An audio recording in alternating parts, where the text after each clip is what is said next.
तो भव्यात्माओं, श्रुत ज्ञान मार्गणा घुमटसार जीवकान के अंतर्गत चल रही है। द्वादशांग का वर्णन, उसका उसकी पहचान हम लोग कर रहे हैं। आचारांग और सूत्रकृतांग, इन दो का वर्णन हो चुका है। अब तीसरा जो स्थानांग है, स्थानांग की चर्चा अब हम लोग करने जा रहे हैं। आचार्य भगवान कह रहे हैं ये अंग 42,000 पदों के द्वारा जीव और पुद्गल आदि के, जीव और पुद्गल आदि, आदि मतलब छह के क्षेत्र द्रव्य पदार्थ आदि को लेना, उनके एक को आदि लेकर एकोत्तर क्रम से स्थानों का वर्णन करता है। अर्थात एक को आदि लेना और एक के उत्तर के ऊपर चले जाना। मतलब क्या है? एक को आदि किया मतलब एक से शुरुआत की, और उसके उत्तर, उत्तर एक के बाद क्या आता है? दो, दो के बाद तीन, तीन के बाद चार, चार के बाद पांच। तो इसकी चर्चा, इन स्थानों की चर्चा करो। मतलब जीव की एक स्थान की अपेक्षा चर्चा करेंगे, चर्चा करेंगे मतलब उसके बारे में बताएंगे। जीव को दो की अपेक्षा बताएंगे, जीव को तीन की अपेक्षा बताएंगे, जीव को चार की अपेक्षा बताएंगे। अब ये क्या बताएंगे? संख्या की अपेक्षा। जैसे हम लोग और आप लोग बहुत बार यात्रा में या किसी क्षेत्र पर जब जाते हैं और समय रहता है तो इस प्रकार के खेल भी खेलते हैं। भाई एक चीज क्या है बताओ? एक चीज क्या है? तो बोले शुद्ध आत्मा एक चीज है। दो क्या है? दो संख्या बताओ। तो बोले जीव के भेद दो है, संसारी मुक्त। तीन क्या है? रत्नत्रय में तीन रत्न है, सम्यक दर्शन ज्ञान चरित्र। तो ये क्या हुआ? एक स्थान, दो स्थान, तीन स्थान। ठीक है, ये स्थान की अपेक्षा से प्ररूपना हो रही है। पर जब आपने रत्नत्रय बताया तब जीव की चर्चा जीव द्रव्य के साथ में आया क्या वहां पर? क्योंकि भाव रत्नत्रय, द्रव्य रत्नत्रय, दो की अपेक्षा से वर्णन अगर देखेंगे तो अकेले जीव की अपेक्षा से नहीं होगा। जब चार के बारे में बताएंगे तो जीव की अपेक्षा से बताएंगे, तो जीव की अपेक्षा से ही एक दो तीन चार इस प्रकार से कहेंगे। कैसे कह सकते हैं? जीव के बारे में जानना है तो कहते हैं इसका बड़ा सुंदर वर्णन जो है वो धवल महाग्रंथराज के प्रथम पुस्तक पृष्ठ क्रमांक 100 इसके पर आया है। तो आज हम धवल ग्रंथ का जो रेफरेंस है, उस धवल ग्रंथ के रेफरेंस से कुछ थोड़ा सा स्थानांग की चर्चा कर रहे हैं। ठीक है, कौन सा ग्रंथराज है? धवल ग्रंथराज। और धवल ग्रंथराज की अपेक्षा से पुस्तक 1 का भाग थोड़ा सा, उसकी वांछना नहीं है, बस थोड़ा सा भाग है। दो गाथा है, गाथा क्रमांक 64 और गाथा क्रमांक 65। एक को चेव महप्पा सोदुवी अप्पो तिलक्षणो भनिदो चतु संक्रमणाजुत्तो पंचग गुण पहाणो य छक्क पक्क मज्जुत्तो उवजुत्तो सत्त भंगि भावो अट्ठासवो नवट्ठो जीवो दस ठानियो भनियो।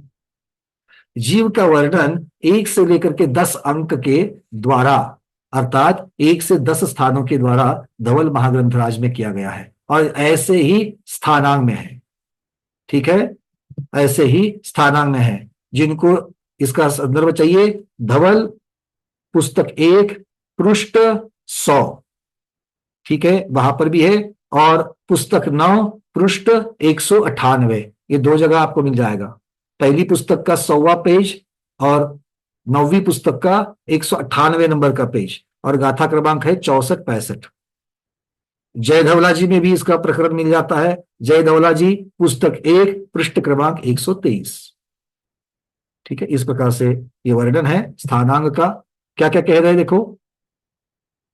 यह जीव महात्मा अविनश्वर चैतन्य गुण से, अथवा अब ये गाथा में जो कहा है वही चीज हम लोग कह रहे हैं। एक को चेव महप्पा, अप्पा आत्मा, महप्पा महात्मा। तो एक क्या है? साधारण उपयोग रूप लक्षण से युक्त होने के कारण एक है। अभेद रूप से जब देखा जाता है तो जीव का जीव द्रव्य क्या है? जीव द्रव्य अखंड एक है, अभेद रूप से जब देखेंगे तब। ठीक है, इसकी चर्चा एक में आ जाएगी। दो में क्या है? वो कहते हैं कि जीव ज्ञान और दर्शन गुण से युक्त है। दो प्रकार हो गए जीव के। संसारी और मुक्त के भेद से जीव दो प्रकार का है। अथवा भव्य और अभव्य के रूप से जीव दो प्रकार का है। आप लोग भी ऐसी जीव द्रव्य संबंधी आज होमवर्क में ले लेना इसको, स्थानांक का स्वाध्याय करने के लिए। जीव द्रव्य को ले, या आप आज जीव की चर्चा चल रही है, आप पुद्गल को ले लो। पुद्गल एक की अपेक्षा वर्णन, दो की अपेक्षा वर्णन, तीन की अपेक्षा वर्णन, जैसे जैसे आपको आ रहा है वैसे ले लेना। ठीक है, करोगे? बहुत बढ़िया। तो मैं जीव के बारे में ले रहा हूं, आप पुद्गल के बारे में। किसी को धर्म अधर्म के बारे में लेना है, थोड़ा सा कठिन विषय जिसको अच्छा लगता है, उसके लिए जब जब आपको जानकारी ढूंढनी होगी, तब ढूंढते वक्त जो स्वाध्याय होगा वो स्थानांक का स्वाध्याय होगा। क्लियर है? करना चाहते हो स्थानांक का स्वाध्याय तो जरूर कर लेना। अब चलते आगे। तीसरा, वो ज्ञान चेतना, कर्म चेतना और कर्म फल चेतना, इनकी अपेक्षा जीव तीन प्रकार का है। या यूं कहिए, उत्पाद वे द्रव्य की अपेक्षा जीव तीन प्रकार का है। या यूं कहिए, द्रव्य गुण पर्याय की अपेक्षा जीव तीन प्रकार का है। तीन तीन चीजें बता रहे हैं। अब इसमें से कर्म चेतना, कर्मफल चेतना और ज्ञान चेतना, ये तीन जो प्रकरण आते हैं, थोड़ा सा उसकी चर्चा आज हम लोग कर लेते हैं। बहुत बार आपने देखा होगा, आचार्य भगवान विद्यानंद महाराज भी इसके ऊपर बड़ी सुंदर प्ररूपना करते हैं। हमेशा उनके जो प्रश्न है, बहुत जब प्रश्नों में ये शब्द आते हैं, तो जिनको इसके बारे में पता है, किसको नहीं पता है, बस थोड़ा सा संक्षेप में हम लोग चर्चा करते हैं। भाई ज्ञान चेतना किसे कहते हैं, एक दो लाइन में। कर्म चेतना, कर्म फल चेतना, क्योंकि ये बहुत महत्वपूर्ण विषय है और आज स्थानांक के निमित्त से इसका स्वाध्याय जरूरी है। क्यों? क्योंकि स्थानांक के अंग में ये सारी चर्चा वहां पर आती है। आचार्य भगवान कहते हैं, जो अंतरंग प्रकाश स्वरूप भाव है, पहले चेतना तो समझे, चेतना किसे कहते हैं। चेतना किसे कहते हैं? तो स्व संवेदन गम्य, स्व का संवेदन करने की जो अंतरंग प्रकाश है। प्रकाश दिख रहा है क्या सबको? अंतरंग आत्मा का ध्यान करने के लिए जब बैठते हैं, तब आत्मा कैसी दिखती है, तब आत्मा क्या है? तो स्व का अनुभव, संवेदन मतलब अनुभव, स्व का अनुभव करने के लिए कौन अनुभव कराता है हमको? स्व का अनुभव कौन कराता है? तो स्व का अनुभव हमें अंतरंग प्रकाश कराता है। आंखें बंद करके बैठो बोला तो बोले भैया अंधेरा ही अंधेरा दिख रहा है, तो कभी भी उठ करके आंखें बंद करो तो स्व का संवेदन होगा क्या? नहीं। वो प्रकाश चेतना दिखेगी क्या? नहीं। उसके लिए अभ्यास करना पड़ेगा। उसके लिए साथ साथ में उसका ज्ञान भी तो होना चाहिए कि कैसे लेना है, जीव का स्वरूप क्या है। उस जीव के स्वरूप का चिंतन करते करते करते करते आपको अंदर का जो प्रकाश है, वो अंतरंग प्रकाश, प्रकाश का मतलब ऐसे मत सोचना कि लाइट, ट्यूबलाइट के अंदर लाइट आती, ट्यूबलाइट के अंदर से जो प्रकाश आता है, वो प्रकाश कैसे आता है? सबको विद्युत मालूम है, विद्युत आता है, विद्युत रोशनी है, वहां पर निर्वात है, दो एंड में दो फिलामेंट्स है, वो गर्म होते ही वहां पर प्रकाश हो जाता है, ये हम लोग जानते हैं। इसी प्रकार यहां पर इस शरीर से कार्य करने की जो हम लोग सारी चीजें कर रहे हैं, जो शरीर की क्रियाएं करने के पहले, फिर मन की हो, वचन की हो, काय की हो, सोचने की हो, कोई भी क्रिया करने के पीछे जो उसके पीछे का जो ड्राइविंग फोर्स है, उसके पीछे की जो पावर है, उसके पीछे काम कराने वाली जो शक्ति है, ये सारा हम बोली भाषा में बोल रहे हैं। उसके पीछे की जो शक्ति है, वो शक्ति कहां से आती है? वो शक्ति कौन है? तो वो शक्ति ही चेतना है। वो कौन है? अर्थात स्व का साक्षात्कार साक्षात्कार कराने वाली शक्ति जो है, वो स्व का साक्षात्कार कराने वाली शक्ति जो है वो चेतना है। अभी हमें ऐसा लग रहा है कि नहीं लग रहा है कि हम जिंदा है? आपको लगता है कि नहीं लगता कि हम जिंदा है? क्या लगता है हम मर गए? क्योंकि मरने का लक्षण मालूम है। मरने का, मुर्दे का लक्षण क्या है?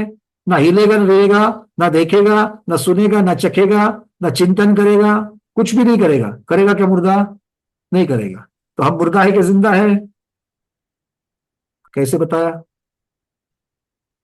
क्योंकि इन सारी चीजों का आप एहसास कर रहे कि नहीं कर रहे हो, अनुभव कर रहे कि नहीं कर रहे हो। इंद्रियों के विषय के द्वारा जो आप जान रहे हो, आवाज आ रही है, आंखों से दिख रहा है, कुछ सूंघ करके स्मेल आ रही है, ये जो एहसास हो रहा है, ये एहसास क्या है? ये एहसास क्या है? ये एहसास हमें ये बताता है कि हम जिंदा हैं। बट ये अनुभव किसने कराया? ये अनुभव किसने कराया? इन क्रियाओं ने कराया। बट ये क्रियाएं किसकी वजह से चल रही है? ऐसा करके करके हम एक बिंदु पर आ जाएंगे, जहां पर जाकर के अड़ जाएंगे। उस बिंदु को एक्सप्लेन करने के लिए कोई नहीं होगा, बताने के लिए कोई नहीं होगा। वो बिंदु कौन है? वो बिंदु है हमारा ड्राइविंग फोर्स, अर्थात हमारा चालक। और वो चालक ही हमारी चेतना है। वो चालक ही कौन है? हमारी चेतना है। भोजन करने के बाद में भोजन पचा कौन रहा है? शब्द को सुनने की क्रिया कौन करा रहा है? क्यों? सिर्फ इंद्रिय अगर करती, तो इंद्रिय में जो बाहर से जो कान दिख रहा है, वो तो मुर्दे में भी है और हमारे पास भी है। और अगर उससे सुनने का काम होता, तो मुर्दे के बाजू में बैठ करके चीख चीख करके चिल्लाने वाले जो परिजन होते हैं, उनको सुन करके तो मुर्दा उठ करके नहीं बैठता है। मतलब वो जो बाहर से दिखने वाली इंद्रिया है, क्या वो इंद्रिया सुनने का काम कर रही है? नहीं, वो तो सिर्फ वहन का काम कर रही है। जैसे हमारे घर में तारे लगी हुई है, केबल लगी हुई है, ट्यूबलाइट लगी हुई है। जब तक हम लोग स्विच ऑन नहीं करते, तब तक प्रकाश नहीं आता। जब तक स्विच ऑन नहीं करते, तब तक टीवी चालू नहीं होता, उसके ऊपर दृश्य नहीं दिखता। तो अकेले टीवी में यह ताकत होती दृश्य दिखाने की, तो फिर विद्युत की क्या जरूरत पड़ती? मतलब टीवी में कार्य करने की क्षमता है। टीवी में कार्य करने की क्षमता है। क्यों? क्योंकि अकेले विद्युत से भी काम नहीं होगा। अकेले विद्युत के तार लगा करके हम लोग दीवार को लगा देंगे। दो तारे ले लो, बटन ऑन करो और दो तार कहां पर लगा दो? दीवार में लगा दो। दीवार टीवी बन जाएगी क्या? अरे बोलो, तुम्हारे घर की बात हो रही है। तुम्हारे घर में जो दीवार है, खाली दीवार है, उसको हम करंट दे देंगे? हाँ, नहीं होगा। मतलब उस दीवार में और टीवी में कुछ तो फर्क है कि नहीं है? बट टीवी को जब तक हम लोग इलेक्ट्रिसिटी का बटन ऑन नहीं करते, तब तक टीवी भी कुछ नहीं कर पा रहा है। मतलब अकेला टीवी भी कुछ कर नहीं पाएगा। तो उसके पीछे की ये जो चेतना है, वो चेतना बहुत महत्वपूर्ण है, जो कार्य कराने के पीछे का कारण है। क्लियर है? अब इसी चेतना के तीन भाग हो जाते हैं। पहले तो दो भाग होते हैं। चेतना के दो भेद होते हैं, एक शुद्ध चेतना, एक अशुद्ध चेतना। चेतना है एक शुद्ध चेतना और अशुद्ध चेतना। शुद्ध चेतना का आगे कोई प्रकार नहीं है, किंतु अशुद्ध चेतना के फिर दो प्रकार होते हैं। उसकी चर्चा बाद में करेंगे, पहले शुद्ध चेतना को जानते हैं। आचार्य भगवान कह रहे हैं कि ज्ञानी और वीतरागी जीवों का केवल जानने रूप भाव जो है, वो शुद्ध चेतना है। क्या कह रहे हैं? ज्ञानी और वीतरागी। तो किसकी चर्चा चल रही है? एक तो ज्ञानी कहा और वीतरागी कहा। यहां पर ज्ञानी का अर्थ संपूर्ण ज्ञानी लेना। यहां पर ज्ञानी का अर्थ संपूर्ण ज्ञानी लेना। तो संपूर्ण ज्ञानी और वीतरागी कौन है? केवली भगवान। कौन है? केवली भगवान। तो केवली भगवान की बात चल रही है। तो केवली भगवान में केवल जानने रूप भाव है, वही शुद्ध चेतना है। मतलब जानने की क्रिया है बस। बुद्धिपूर्वक कोई चीज हो रही क्या वहां पर? मुझे इसको जानना है। पार्षद भगवान को केवल ज्ञान होते ही पार्षद भगवान ने बुद्धिपूर्वक ऐसा विचार किया कि आजू बाजू देखा क्या? कहा गया कमठ जिसने मेरे ऊपर, कौन है वो कमठ जीव? आजू बाजू देखा? अच्छा, कौन है वो धर्मेंद्र का जीव जिसने मुझे उपसर्ग दूर कराया? देखा क्या आजू बाजू में? नहीं, क्योंकि वहां पर बुद्धिपूर्वक जानने का ही अभाव है, केवल जानने का भाव है। अब केवल शब्द के अर्थ दो होते हैं। केवल शब्द के अर्थ सिर्फ जानना, ओनली, ये हम लोग बोली भाषा में केवल शब्द लगाते हैं। और दूसरा केवल, या तो संपूर्ण कहो, उसे भी केवल कहते हैं। और तीसरा असहाय, जिसमें किसी की सहायता की जरूरत नहीं है, वो केवल। तो केवल जानना मतलब कैसे जानना है? केवल जानना मतलब सिर्फ जानना, संपूर्ण जानना और बिना सहायता के जानना। तो किसकी सहायता के बिना? पर की सहायता के बिना जानना। और पर में कौन है? पर में इंद्रिया भी है और आलोक प्रकाश आदि चीजें भी है, इनके बिना जानना। तो ऐसी पंकज सिर्फ जानने की। आचार्य जी, आप कुछ कह रहे हैं? जी, केवल जानना जो है ना, हम्म। ये दो अर्थ में आता है। हम्म। केवल ज्ञान जिसको कहा, यह ज्ञान गुण की पर्याय है। बराबर है। बिल्कुल ठीक। ज्ञान यह गुण है और केवल ज्ञान उस ज्ञान की पर्याय है। चार पहले के ज्ञान का जब व्यय होता है, तब केवल ज्ञान की उत्पत्ति होती है। इसीलिए केवल ज्ञान भी यह ज्ञान की पर्याय है। लेकिन केवल ज्ञान का एक आध्यात्मिक दूसरा भी अर्थ होता है। जिस ज्ञान के अंदर न कर्म फल चेतना है, न कर्म चेतना है, ओनली ज्ञान चेतना है। सिर्फ और सिर्फ ज्ञान चेतना है, जिसको अपन समय सार की भाषा में ज्ञायक भाव अथवा ज्ञायक चेतना कह सकते हैं। तो यहाँ पर जो है, बिल्कुल ठीक, बिल्कुल ठीक। पर आचार्य श्री, मैंने सिर्फ अभी तक अशुद्ध चेतना के बारे में कथन नहीं किया था, इसलिए अशुद्ध चेतना के द्वारा जो केवल को जाना जाता है उसकी चर्चा मैंने इसलिए थोड़ा सा रोक के रखी है। पहले सिर्फ शुद्ध की चर्चा कर रहा हूं मैं यहाँ पर। और जैसे, क्योंकि अशुद्ध की अपेक्षा जब चर्चा हो जाएगी केवल की, उसके लिए पहले अशुद्ध को जानना पड़ेगा, इसलिए पहले शुद्ध की रखते हैं और फिर उसी पॉइंट पर आ रहा हूं जो आपने अभी अभी कथन किया है।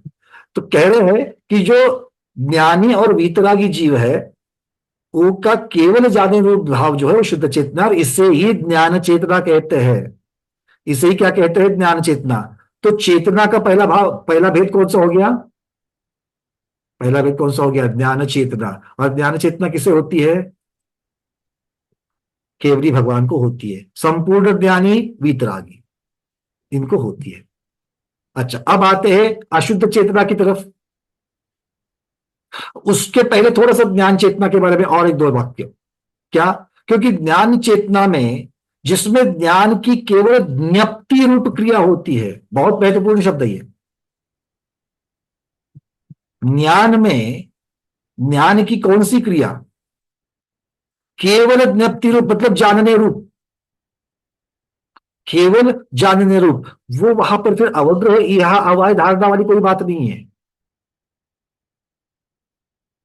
हम लोग अब जब जान रहे हैं तो जिज्ञासा हो रही है, जिज्ञासा के अनुसार और उसके ऊपर वहां पर होकर के शुद्ध ज्ञान की अपेक्षा से जैसा विशेष और जानने का प्रयास है।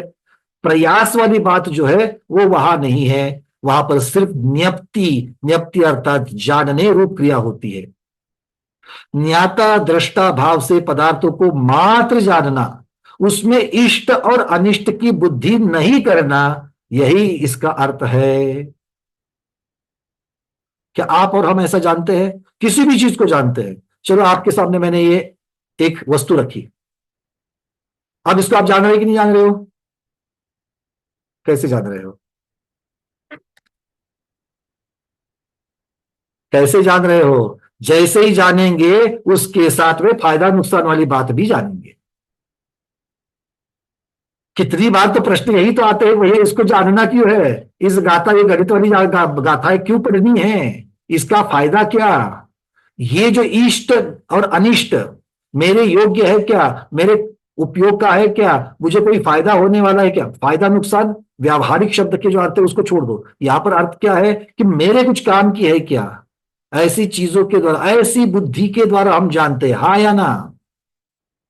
ऐसी बुद्धि के द्वारा हम जानते हैं, इसलिए हमने और आप में जो चेतना है वो ज्ञान चेतना नहीं है। और इस प्रकार से बुद्धिपूर्वक इष्ट और अनिष्टता की अपेक्षा से जानना, यही अधूरे ज्ञान का लक्षण है। यही अधूरे ज्ञान का लक्षण है। तो अधूरा मतलब छद्मस्त का ज्ञान। क्लियर है? अब छद्मस्त में कौन है? पहले गुणस्थान से लेकर के 12वें गुणस्थान तक वाले हैं। तो ये इष्ट अनिष्ट की जो बुद्धि लगाने वाली मात्रा है, वो नीचे से ऊपर ऊपर ऊपर ऊपर जब चलते जाएगी गुणस्थान में, तो कम कम कम करते जाना। नहीं तो 12वें गुणस्थान वाले महाराज और मिथ्या दृष्टि दोनों को राग द्वेष की अपेक्षा से एक रखोगे, नहीं, ऐसा नहीं चलेगा। क्यों? क्योंकि 12वें गुणस्थान में भी बुद्धिपूर्वक जानने की बात नहीं है, इस चीज को समझ लेना। पर वहां पर संपूर्ण ज्ञान नहीं है, संपूर्ण ज्ञान, केवल ज्ञान नहीं है, इस अपेक्षा से वहां पर समझ लेना। थोड़ा फर्क है। तो आचार्य कहते हैं कि ज्ञान चेतना में केवल ज्ञप्ति रूप क्रिया होती है, ज्ञाता दृष्टा भाव से पदार्थ को मात्र जानना, उनमें इष्ट अनिष्ट बुद्धि ना करना, यही ज्ञान चेतना का स्वरूप है। क्लियर? तो ये हो गई शुद्ध चेतना। अब चलते हैं अशुद्ध चेतना की तरफ। अशुद्ध चेतना दो प्रकार की है और उसके नाम है कर्म चेतना और कर्म फल चेतना। कर्म चेतना और कर्म फल चेतना। सबसे पहले अभी हम बात कर रहे थे इष्ट अनिष्ट बुद्धि सहित ज्ञान को ग्रहण करना। मतलब जो पदार्थ है इष्ट और अनिष्ट बुद्धि सहित पर पदार्थ में कर्ता धर्ता अहंकार सहित उसको जानते हैं, ये मेरा है, ये मेरा नहीं है। मेरा क्या नहीं है? मेरा क्या नहीं है? जो अनिष्ट है वो मेरा नहीं है और जो इष्ट है वो सब मेरा है। हाँ या ना? और ये सिर्फ संसार की बातें नहीं कर रहे, मोक्ष मार्ग इष्ट है कि अनिष्ट है? बोलो, इष्ट है कि नहीं मोक्ष मार्ग? तो उसको चाहते कि नहीं चाहते हो? और संसार मार्ग अनिष्ट है तो छोड़ना चाहते कि नहीं चाहते हो? क्यों? उसमें मेरा कोई फायदा नहीं है, इसमें फायदा है मोक्ष मार्ग में, इसलिए मैं उसको, भाई इसीलिए तो बैठे हो ना 1.5 घंटे की नींद को आराम करके। बिल्कुल। तो ये इष्ट और अनिष्टता की अपेक्षा से जो बुद्धिपूर्वक हम लोग ज्ञान को जो ग्रहण करते हैं, उसे आचार्य भगवान कर्ता धर्ता की अपेक्षा से जब करते हैं, तब आचार्य भगवान कहते हैं वो चेतना कर्म चेतना है। क्या कहते हैं? कर्म चेतना। और इसके हाँ चर्षित, माने संसार दुखदाई है और ये हमें नहीं चाहिए, मोक्ष सुखदाई है ये हमें चाहिए। तो मोक्ष चाहिए अथवा शुद्ध शुद्ध पर्याय हमें चाहिए, ये विकल्प भी रागात्मक होने के कारण ये कर्म चेतना के अंतर्गत आ गया। बिल्कुल। लेकिन ज्ञान चेतना जब रहती है, चेतना चेतना रूप जब परिणमन करती है, तब संसार को भी ये नहीं समझती है अपने ज्ञान के उपयोग में, और मोक्ष को भी उपादेय नहीं समझते। माने उन दोनों प्रति मध्यस्थ तटस्थ उदासीन रहते, राग द्वेष का उसमें भी कोई विकल्प नहीं करते हैं ज्ञान में। यूं इसका अर्थ हो गया। बिल्कुल, उदासीनता के साथ में, उदासीन का साथ में वो प्राप्त हो जाती है। माने यूं अर्थ हो गया, जो है सो है। बिल्कुल, मतलब जो ढलान है उस ढलान पर पहुंच गए, 13वें गुणस्तर में पहुंच गए, मतलब ढलान पर पहुंच गए। अब इसके आके इंजन स्टार्ट करने की कोई जरूरत, बुद्धिपूर्वक इंजन स्टार्ट करने की जरूरत नहीं है। अब तो अपने गंतव्य में पहुंच जाएंगे, क्योंकि जो 13वें पे पहुंचे वो मोक्ष में पहुंचेंगे ही पहुंचेंगे। क्योंकि वहां पर किसके लिए रुके हैं?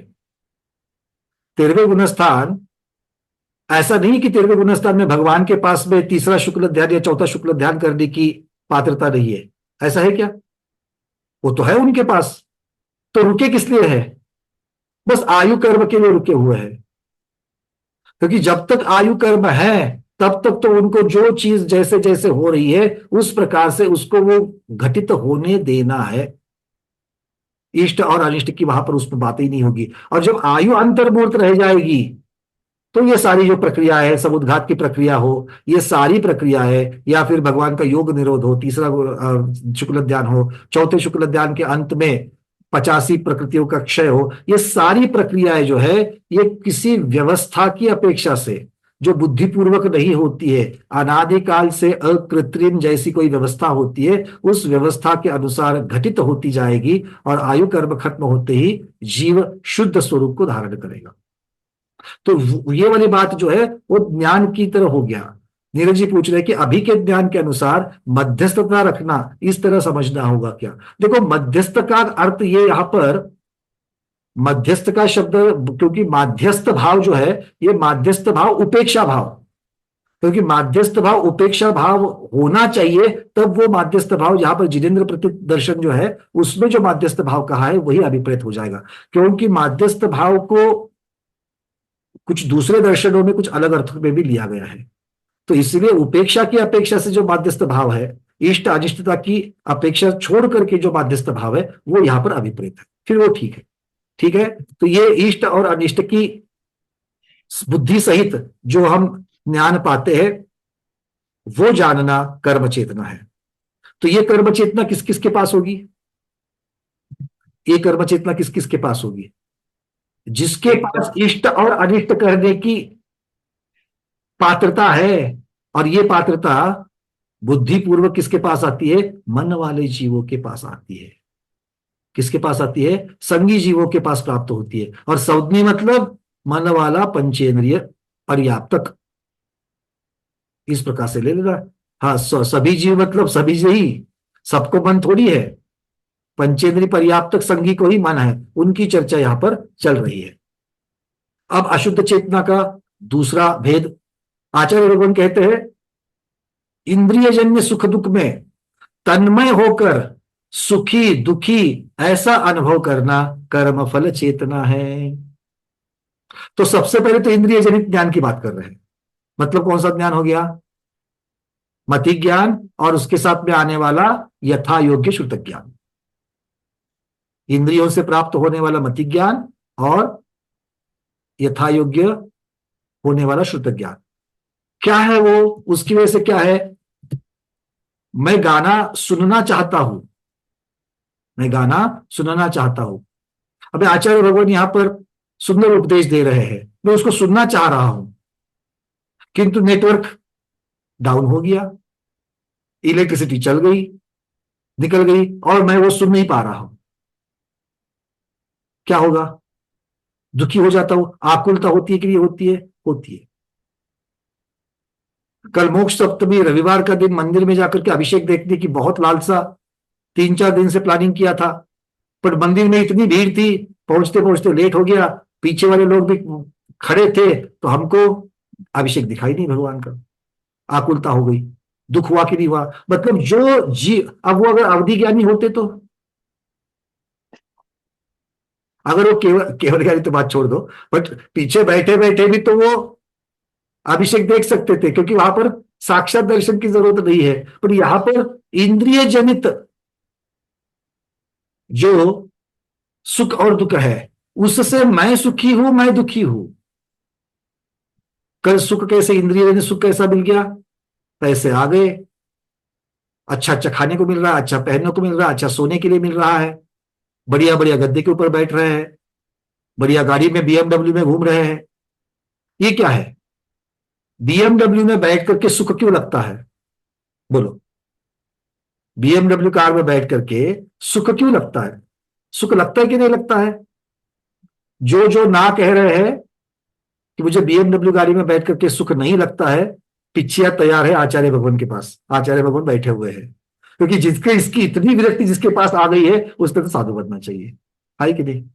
हाँ, तो सच सच बता रहा, बीएमडब्ल्यू, हाँ, पूरन पोली खाने के बाद, मिठाइयां खाने के बाद, नमकीन खाने के बाद अच्छा लगता है कि नहीं लगता है? क्यों? स्वाति दीदी, क्षणिक है, पक्का है, बिल्कुल पक्का है कि एक क्षणिक है, उसकी उसमें कोई दो राय है ही नहीं है। हम ये जानना चाह रहे हैं कि हम उसके जानने से सुखी होते हैं। वो जो मिठाई की जो टेस्ट है, जो रस है, उसको जान करके हम, उसका ज्ञान करके हम सुखी होते हैं। देखो, जलेबी तो सामने भी रखी हुई है, जलेबी गरम गरम कढ़ाई में घी में बन रही है, तब आप उसको देख रहे हो, तो देख करके जितनी खुशी हो रही है, और अब वो अपने मुंह में रखने के बाद जो खुशी हो रही है, खुशी बढ़ जाती है कि नहीं बढ़ जाती है? क्यों बढ़ गई? पहले एक इंद्रिय से ग्रहण कर रहे थे, चलो सूंघने से, घी की सुगंध भी सूंघ रहे थे, दो इंद्रिय से, उसके तलने की खुशबू, उसके जो चर्र आवाज हो रही है उसको सुन करके भी तीन इंद्रिय से मजा ले रहे थे, अब चौथे इंद्रिय से भी मजा ले रहे हैं। तो और एक एक इंद्रिय बढ़ गया तो एक एक खुशी बढ़ गई। तो इंद्रियों से जब हम जानते हैं, और जाना कि नहीं जाना, यहां पर क्या जाना? मिठाई का स्वाद जाना, मिठाई का वर्ण जाना, और मिठाई बनते वक्त की जो रेसिपी है उसमें जो हमारा राग भाव है, इसलिए उसको बनते उसकी आवाज सुनकर के भी जाना कि हाँ ये वैसी ही है। तो ये जो जाना, ये इंद्रिय जनित ज्ञान से जाना। तो इंद्रिय जनित ज्ञान से हम सुखी हुए कि नहीं हुए? हुए। और इंद्रिय जनित ज्ञान से ही हम लोग दुखी भी होते कि नहीं होते? बहुत ठंड लग रही है, कमर में दर्द है। कमर में दर्द है कैसे पता चलता है? कोई दूसरा आकर के बताता है? नहीं, खुद को पता चलता है। पता कैसे चलता है? कोई ईमेल करता है, व्हाट्सएप मैसेज करता है, अंदर से कोई आवाज आती है। होता क्या है?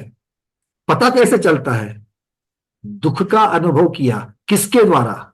शरीर के अंदर जो एक वेदना को सेंस करने का जो हमारे पास इंद्रिय जनित ज्ञान है, स्पर्श की अपेक्षा से हो, तो ये इंद्रिय जनित जो ज्ञान है, वो इंद्रिय जनित ज्ञान से हम दुखी हुए कि नहीं हुए?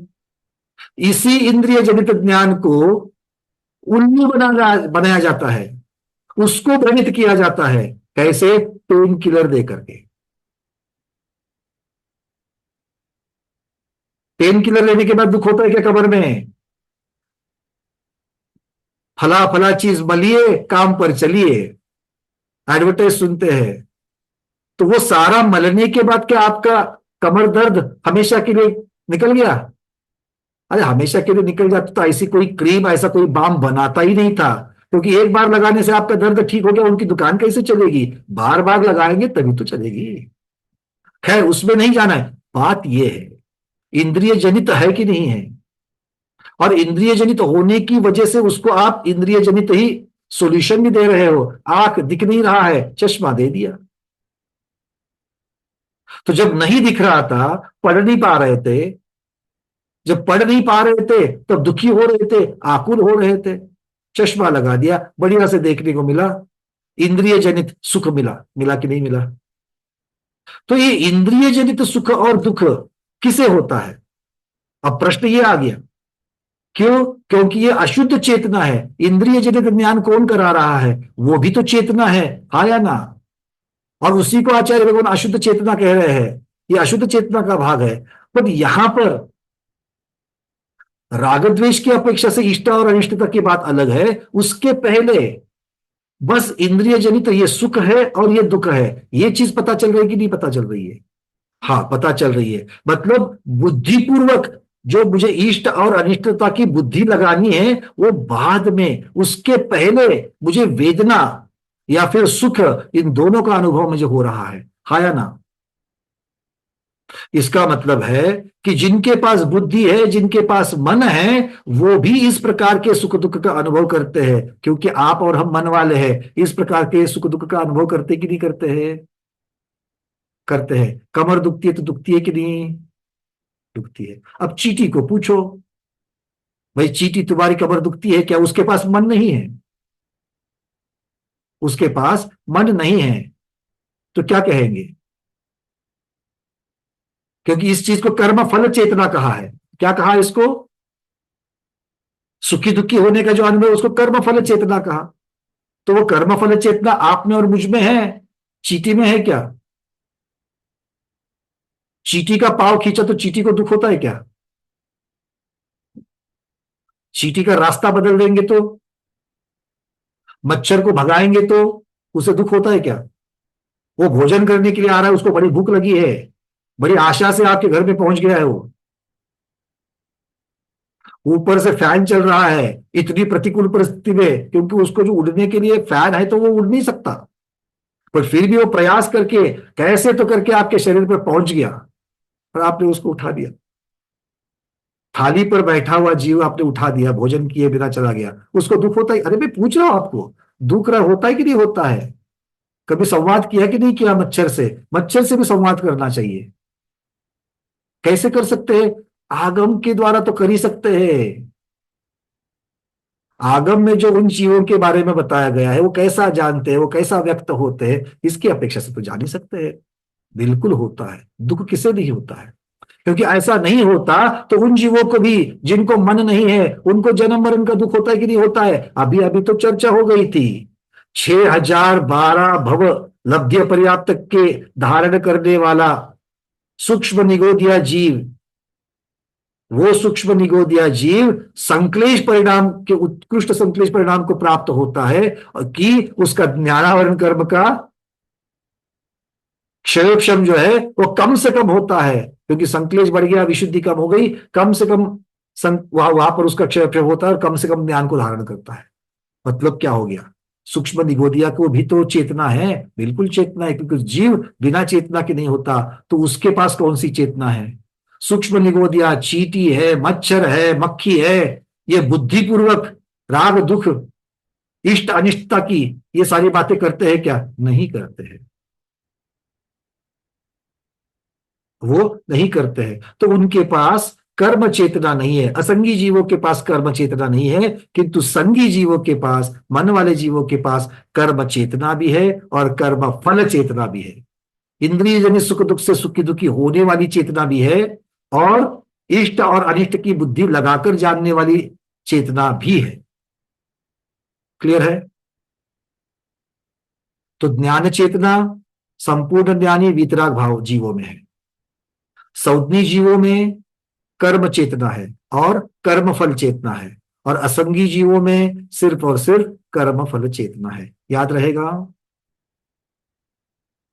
अब ये मोटा मोटी में है, इसके ऊपर अलग अलग अपेक्षाओं से अलग अलग वर्णन बहुत सारे ग्रंथों में आएगा।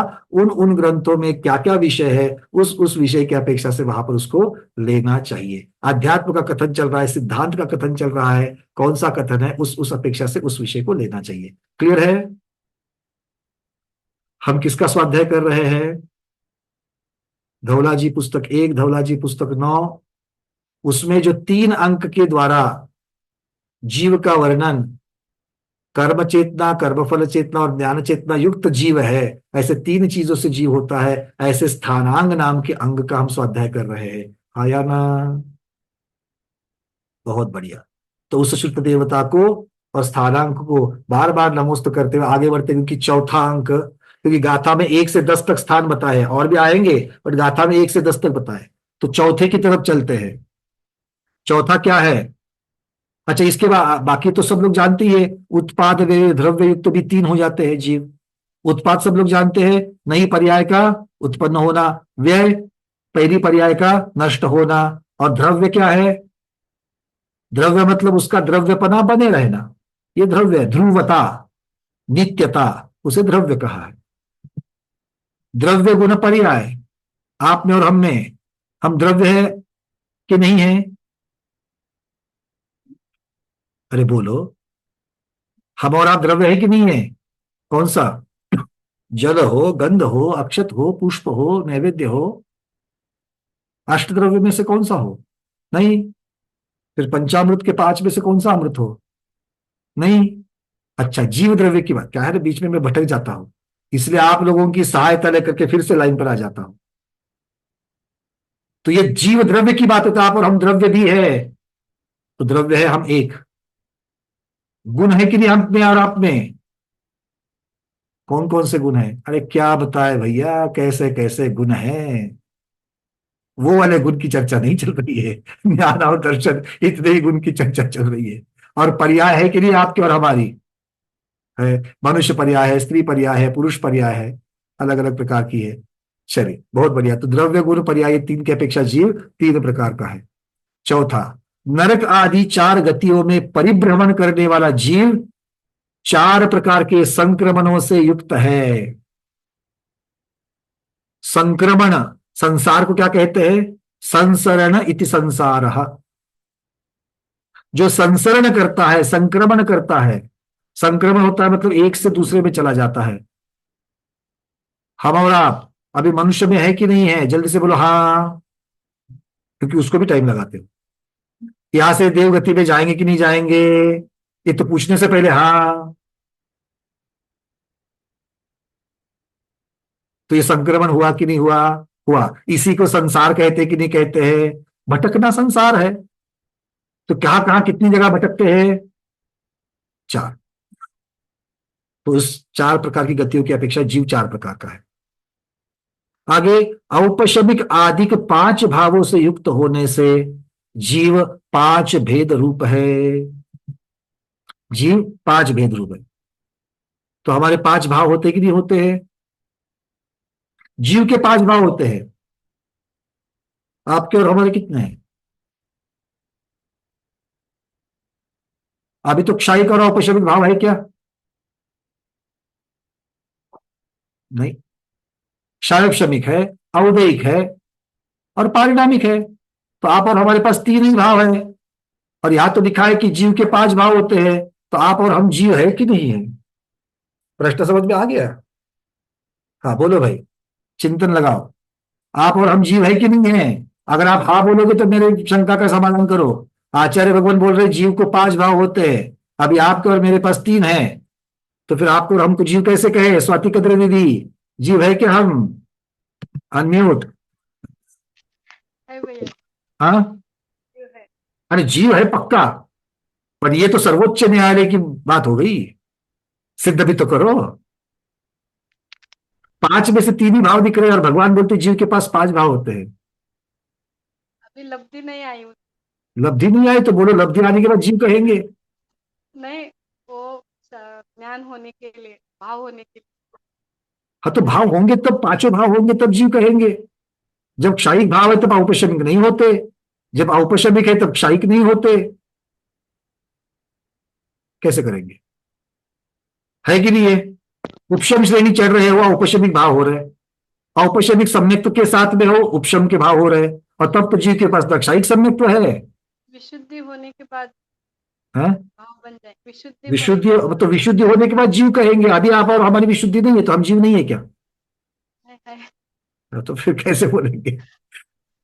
आचार्य उनकी बात को गले कैसे उतारेंगे? चलो कौन बताएगा, और कौन बताएगा? तीन चार हाथ ऊपर आए हैं। और कोई तो बहुत दिनों से जिन्होंने, जिनकी वाणी नहीं सुनी है, ऐसे कौन है?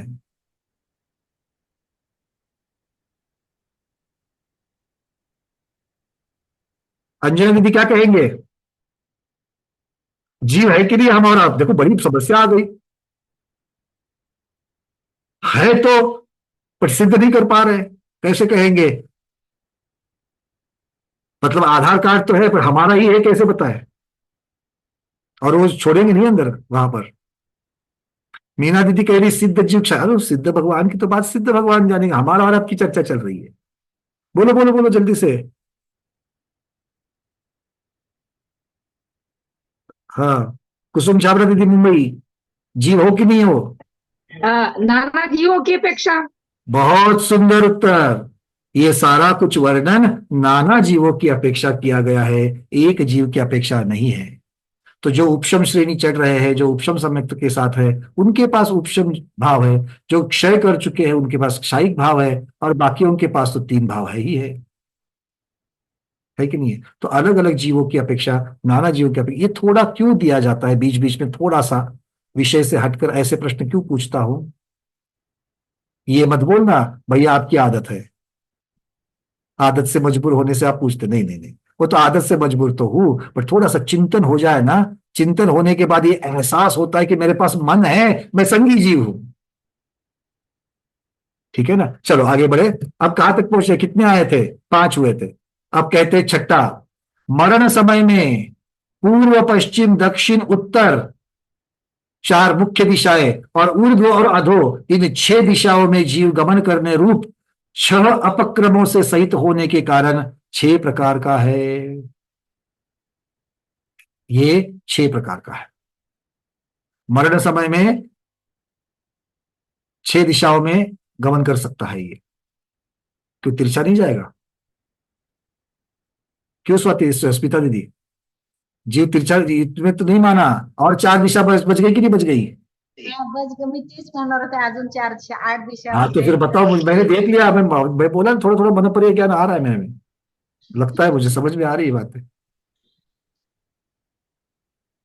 क्या है? तो बाकी की चार दिशा में नहीं जाएगा जीव? क्यों प्रमोद जी? आकाश की जो पंक्तियां हैं वो उसी हिसाब से जीव जाता है। बहुत वो बढ़िया, बहुत बढ़िया। तो जहां पर, हाँ, अनुश्रेणी, रीना शाह दीदी के लिए अनुश्रेणी, जी मतलब अगर तिरछा जाना है तो तिरछे जाने के लिए आप सीधे जाकर के मुड़ करके जा सकते हो, गंतव्य स्थान पर पहुंच जाओगे। तिरछा जाना शॉर्टकट है, ये थोड़ा लॉन्ग टर्म है, पर जीव हमेशा उसी प्रकार से चला जाता है। ठीक है, चलिए, तो इसीलिए यहां पर छह प्रकार की चीजें कही गई है। अब है आगे सात प्रकार।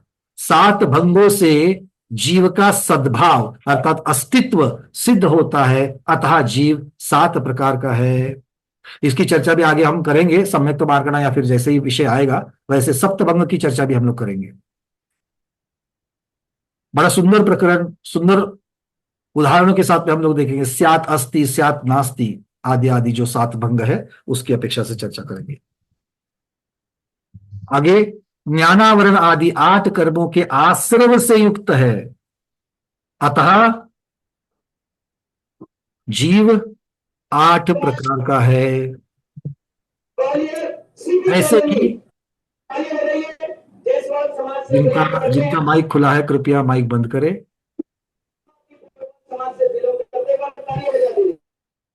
चलिए,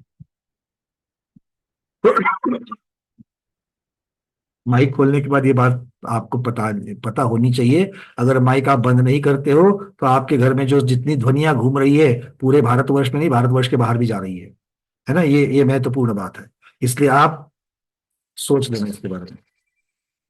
आगे 8 प्रकार की बातें। 8 कर्म का आश्रय हो रहा है कि नहीं हो रहा है? जिसको आयु का बंध हो रहा है उसकी अपेक्षा, नाना जीवों की अपेक्षा से 8 कर्म का आश्रय। और आचार्य भगवान और भी कह रहे हैं कि सम्यक्त्व आदि के 8 गुणों का आश्रय होने से जीव 8 प्रकार का है।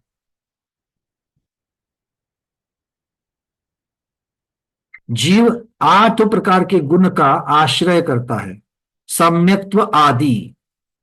तो यहां पर सम्यक दर्शन के 8 गुण की चर्चा नहीं चल रही है। सिद्ध भगवान के पास सम्यक्त्व आदि जो 8 गुण है उसकी चर्चा चल रही है। सम्यक्त्व चारित्र आदि आदि जो 8 गुण है उसकी चर्चा यहां पर है। 9 पदार्थ रूप परिणमन करने की अपेक्षा 9 प्रकार का है। 9 पदार्थ रूप परिणमन करने की अपेक्षा 9 प्रकार का है। क्या होगा परिणमन? सोचो सब लोग, हाँ तो कह रहे हो, मुझे समझा ही नहीं इस वाक्य का अर्थ क्या है। क्या है इसका अर्थ? हम जीव की चर्चा कर रहे हैं और कहते कि जीव 9 पदार्थ रूप परिणमन करने की शक्ति रखता है। तो जीव 9 पदार्थ रूप परिणमन करना मतलब क्या है? ट्रांसफॉर्म हो जाना, बदल जाना। तो जीव बाकी के पदार्थों में, और जीव के लिए बाकी पदार्थ क्या है संगीता दीदी? पर पदार्थ है। और पर पदार्थ रूप परिणमन होने की अपेक्षा 9 प्रकार का कह रहा है। मतलब जीव, अजीव, आश्रव, संवर, बंध, मोक्ष, पुण्य पाप रूप होता है क्या? चलो, जीव तो जीव है, जीव अजीव रूप कैसे परिणमन करेगा? जीव तो जीव रूप परिणमन करेगा, ये तो समझ में आ गई बात। जीव अजीव रूप परिणमन कैसे करेगा? क्या करेंगे? इस वाक्य का अर्थ क्या करेंगे? देखो, वहां लिखा हुआ है, उसका हम स्वाध्याय कर रहे हैं, तो ऐसा नहीं कि पढ़ करके आगे चलो। वैसे समय तो पूरा हो रहा है, कोई बात नहीं है, विषय को पूरा करेंगे। हाँ, विजयलक्ष्मी दीदी। मतलब जीव जो कर्म करता है वो बांधता है तो वो अजीव हो गया। चलिए, स्नुषा केरकर दीदी। जीव शरीर को धारण करता है, जो अजीव होता है चलो, बहुत बढ़िया। उन्होंने कर्म की बात करी, आपने 9 कर्म की बात करी। मतलब कर्म या 9 कर्म, इनके साथ एक क्षेत्रावगाह संबंध को प्राप्त होता है। इस रूप जीव अजीव रूप परिणमन कर रहा है। इसको अलग पर्याय मानेंगे कि नहीं मानेंगे? एक अकेला शुद्ध जीव है और दूसरा पुद्गल या 9 कर्म के साथ बंधा हुआ जीव है। ये अलग पर्याय हो गई कि नहीं हो गई? बिल्कुल हो गई। तो परिणमन हुआ कि नहीं हुआ? हुआ, क्योंकि पर्याय बिना परिणमन के होती है क्या? देखो, मैं चिंतन की बात दे रहा हूं आपको कि इस वाक्य के ऊपर कैसे पढ़ा, क्योंकि आप लोग जब किसी ग्रंथ को पढ़ रहे हो तो उस ग्रंथ में ये वाक्य आ गया, तो आपका चिंतन चल करके उसका अर्थ ग्रहण करना है। ठीक है, बात समझ में आ गई? चलिए, अब आगे बताओ। आश्रय रूप कैसे होगा? जीव आश्रय रूप कैसे होगा?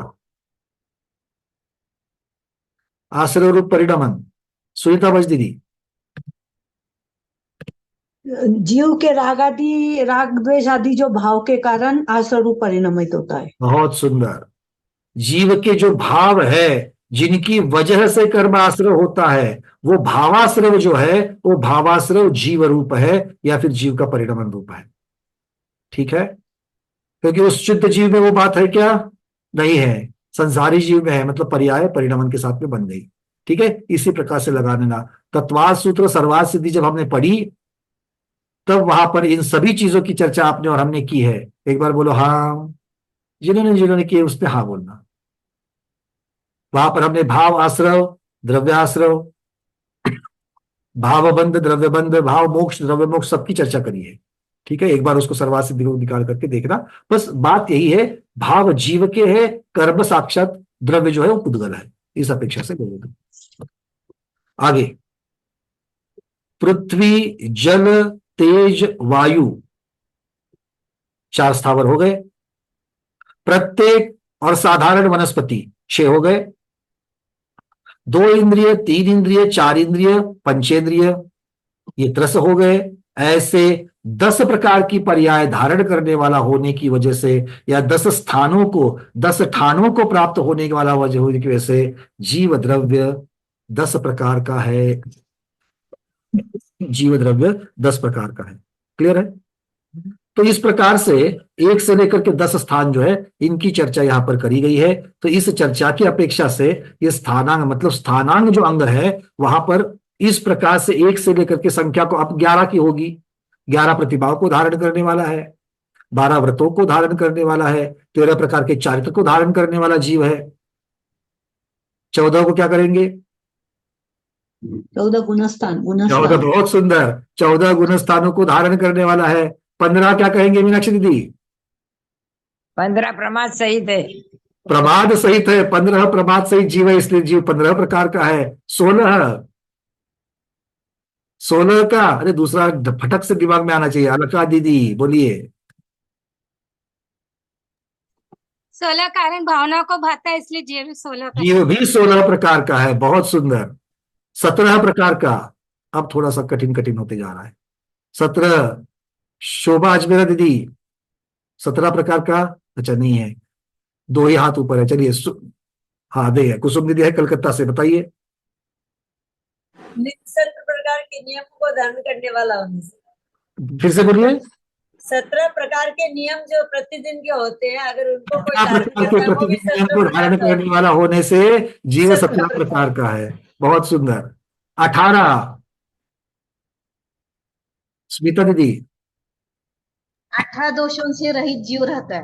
बहुत सुंदर। जीव 18 दोषों का नाश करने वाला होने की वजह से, या फिर 18 दोषों से सहित होने की वजह से 18 प्रकार का है। 19, मीनाक्षी दीदी। 19 प्रकार के जीव समास होते हैं। चलो, 19 प्रकार के जीव होते हैं। जीव समास की अपेक्षा 19 प्रकार के जीव होते हैं, इस अपेक्षा से। बहुत बढ़िया। और 20 अंतिम माया पकड़ दीदी, आप बढ़ाते जाना, 20 को बताना।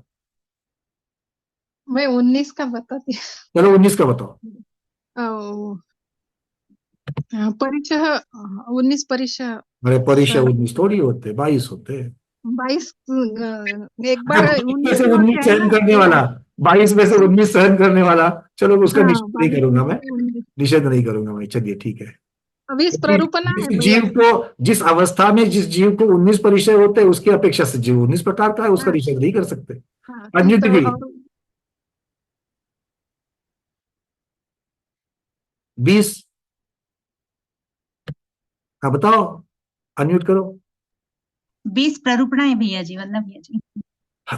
20 प्ररूपणा है, तो जीव का कैसे संबंध है? 20 प्ररूपणा से जीव का कथन किया जा सकता है, इसीलिए जीव 20 प्रकार का है। इस प्रकार से लगाते जाना। चलिए बहुत बढ़िया। आप किसका हाथ ऊपर है? एक दो ही हाथ है जिनके पर, उनको आप बताइए। 22 का तो परीक्षा वाला हो गया है। 21 और 23 बताइए। कल्पना दीदी आप कौन सा बताना चाहते हो? कल्पना सेठ दीदी। 21 औदैहिक भाव है। 21 प्रकार के औदैहिक भाव होने की अपेक्षा 21 प्रकार का है। कोटड़िया दीदी। प्रकृति होती है। हाँ, सर्वघाती प्रकृति होती है 21। 21 सर्वघाती प्रकृतियां। हाँ। कैसे गिना? सर्वघाती देशघाती सर्वघाती देशघाती प्रकृति होती है ना, 26 देशघाती, 21 सर्वघाती प्रकृति होती है भैया जी। कौन सी होती है 21? 21 4 मति ज्ञान, श्रुति ज्ञान, अवधि ज्ञान, मन पर्यंत 4 वो सर्वघाती है। नहीं, देशघाती। एक केवल हाँ, निंद्रा निंद्रा प्रचला प्रचला त्याग ग्रुप और 4 अनंत क्रोध मान माया लोभ अप्रत्याख्यान प्रत्याख्यान। मतलब एक चौकड़ी ले लिया आपने, ठीक है। एक मिथ्यात्व। बहुत बढ़िया दर्शन। हाँ, और सम्यक मिथ्यात्व? ये तो देशघाती है। सम्यक मिथ्यात्व सर्वघाती है कि देशघाती है? सम्यक मिथ्या तो सर्वघाती। सर्वघाती भी आएगी ना, क्योंकि एक ही तो देशघाती है, सम्यक प्रकृति देशघाती। हाँ। चलिए, बहुत बढ़िया। किंतु इस प्रकार से चलाते रहना, बहुत सुंदर आप लोगों का क्षयोक्षम हो रहा है, हो गया है। इसी प्रकार से ज्ञान को अर्जन करना और बरकरार रखना। बड़ी सुंदर धारणा ज्ञान आप लोगों का दिख रहा है मुझे, बड़ा सुंदर। हाँ, कहाँ तक पहुंचे? बस हो गया, अभी करना है। हाँ, एक चलो। हाँ, क्योंकि हाँ, मीनाक्षी दीदी इसको क्लोज करो, इसको भी। 23 प्रकार के वर्गणा होती है, 5 वर्गणा ग्रहण करते हैं।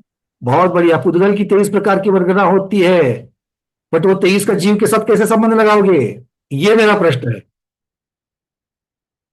5 प्रकार की वर्गणा ग्रहण करने वाला है, इसलिए 5 प्रकार का, ठीक है। देखो, आप जो वर्णन करते जा रहे हो वो अलग अलग तरीके का वर्णन की अपेक्षा से ठीक है। अब यहां पर हमने उसको शॉर्टलिस्ट करके सिर्फ जीव की अपेक्षा से कहा है। तो जीव में जो घटित होता है 23, वो लगाना, ठीक है। यहां पर उसको 23 को आपको बदलना पड़ेगा। तो आप ढूंढो सुनीता दीदी, क्या है 23? कल्पातीत विमान 23 होते हैं। तो जीव का क्या संबंध है? क्योंकि जीव कल्पातीत विमान में जा सकता है ना। बहुत बढ़िया। 23 प्रकार के कल्पातीत विमानों में जाकर के जीव जन्म ले सकता है। उस अपेक्षा, कल्पातीत की अपेक्षा 23 प्रकार का है। बहुत सुंदर। कौन से होते दीदी 23 प्रकार, जरा बताइए। 16 स्वर्ग के 16। अब कल्पातीत की बात कही ना आपने। हाँ, कल्पातीत की कही बात आपने, इसलिए मैंने प्रश्न पूछा है। कल्पातीत ही हो गए ना भैया। हाँ, क्योंकि 1600 कल्पातीत का तो मेरे पढ़ने में तो ये आया कि कल्पातीत जो है वो 9 ग्रह वेग से शुरू होते हैं। 9 ग्रह वेग से नहीं भैया, 16 स्वर्ग से शुरू होते हैं। वो तो कल्पोपन्न बोलते हैं, ऐसा सुना मैंने। हाँ, राइट भैया, कल्पोपन्न और कल्पातीत। तो 23 की गणना कैसे और किसकी करनी है? 9 और 5। 9 और 5। तो ये कल्पातीत के आगे, मतलब 16 स्वर्ग नहीं लेना है। नवग्रह वेग के 9, अनुदिश के 9 और अनुत्तर के 5, इस प्रकार से कल्पातीत ले लेना। अब चलो बस, ठीक है मीनाक्षी दीदी, अब बस हो गया। आप लगाते जाओ, आप, मुझे पता है आप 51 तक लेके जाओगी, ठीक है ना। अच्छी बात है, बहुत बहुत अनुमोदना है। चलिए 50 कषाय, 25 कषाय कह रही है प्रगल्भा दीदी। आप भी आदित्य पहाड़ी दीदी को कुछ नहीं पूछा, चलो एक उनको पूछ लेते हैं। आदित्य दीदी बोलो। 24 परिग्रह। हाँ, 24 परिग्रह। बहुत बढ़िया, बहुत बढ़िया। 24 प्रकार के परिग्रह, बहुत 10 बाह्य और 14 अंतर्गत। तो अब इतना बता दिया है, तो अंतर्गत वाला भी बता दो, 14 कौन से है? मिथ्यात्व, अनंतानुबंध, क्रोध मान माया लोभ। अनंतानुबंधी मत कहना। बड़ी क्रोध मान माया लोभ। हाँ, बड़ी कषाय 4, छोटी कषाय 9 और एक मिथ्या। 9 कषाय छोटे। बहुत बढ़िया। 4 अधिक 9 14 और 13, एक मिथ्यात्व, ऐसा मिलाकर के 14 हो जाएगी। चलिए, बहुत बढ़िया, ठीक है। तो इस प्रकार का वर्णन यहाँ पर प्राप्त होता है।